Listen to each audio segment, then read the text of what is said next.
जाजपुर जिला धर्मशाला थाना अधीन नानपुर ठारे 53 नंबर जातीय राजपथ पार्श्वरे एक गाड़े थिबा पानी रे जणे व्यक्तिंक मृतदेह भासुथिबा ठाब होईछि। आज सकाळु नानपुर ठारे 53 नंबर जातीय राजपथ कड़े थिबा एक गाड़े मृतदेह पानी रे भासुथिबा स्थानीय लोके देखिबाकु पाइथिले। एनी धर्मशाला पुलिस को खबर देइथिले।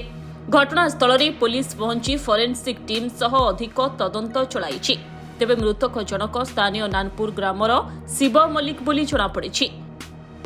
तेबे केउंभली भाबे तांकर मृत्यु होईछि से नै पुलिस घटनार तदंत चलाइछि। शिवानंद मल्लिक बोली जने लोक से कालीठो मिसिंग थिला बोली तांको वाइफ अभियोग करथिले। तो से कनसर्न रे आज तांको डेड बॉडी मिलिछि। मिल सारा परे आमे तार से माने बे तांकर हत्या अभियोग करछन्ती। तो तार आमे साइंटिफिक टीम दे सेटे के आछन्ती, स्पॉट विजिट करछन्ती। ताकू डेड बॉडी आमे फायर स्टाफ द्वारा ऊपर को आनिला परे इनक्वेस्ट तार पोस्टमार्टम करिया पे आमे पठेइछु। तो पोस्टमार्टम सरला परे तार एग्जैक्ट कॉज ऑफ डेथ आसला परे फर्दर लीगल एक्शन हबो।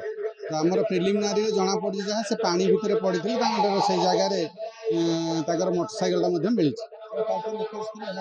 हाँ काली मिसिंग थे। जाजपुर धर्मशाला शिव प्रसाद महांती रिपोर्ट धरित्री लाइव।